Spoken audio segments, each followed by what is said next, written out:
Morning. Welcome to the second National HBCU Blockchain and FinTech Conference. It's a $50 million program with 42 universities, including Morgan State and the HBCUs. You are a part of this network. Thank you for inviting me to talk today about decentralized finance. The simplest way to think about DeFi is it allows peers to trade directly amongst themselves through an algorithm. And so that algorithm is known as a smart contract. So decentralized finance actually solves problems that exist today. In decentralized finance, there's no difference between execution and settlement.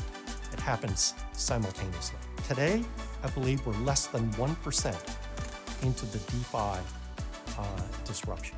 Future generations will be jealous of your opportunity to get in on the ground floor of this new area.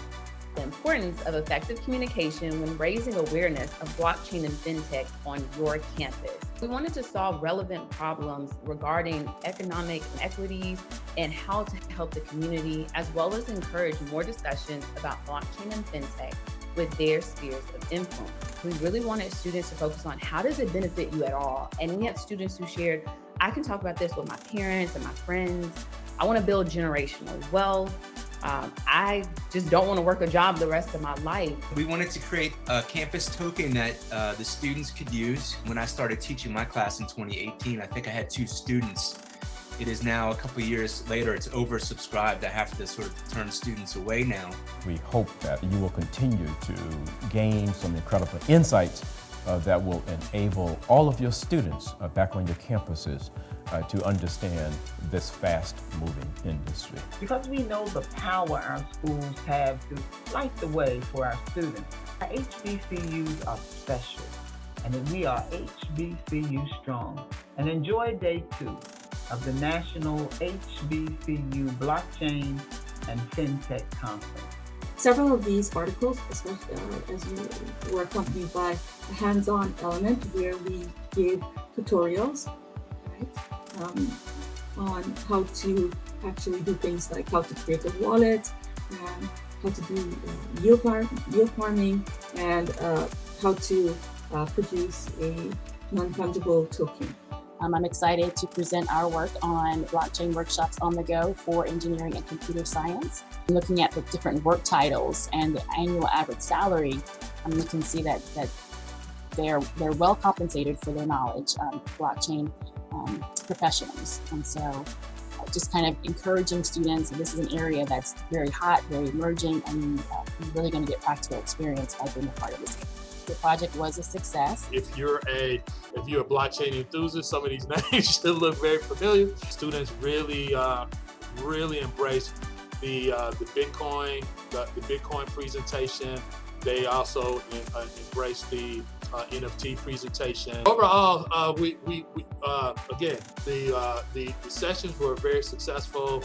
New research predicted the blockchain-driven market to be around 3.67 billion in 2020 and predicts a growth of 82.4% from 2021 to 2028. We had several CEOs, Black women who own successful FinTech companies that are servicing countries all over the world. If we give them the right opportunity to demonstrate and be knowledge producers, they can do some phenomenal things. And so that was kind of the idea behind HBCU Students Inform the Block. We were very proud of the students who not only came to the workshops every month, but also the students who submitted videos and the winners. On behalf of my colleague Lauren Weymouth, who is responsible for the University Blockchain Research Initiative Network, which includes Morgan and all of the HBCUs, on behalf of Brad Garlinghouse, our CEO, and our 500 employees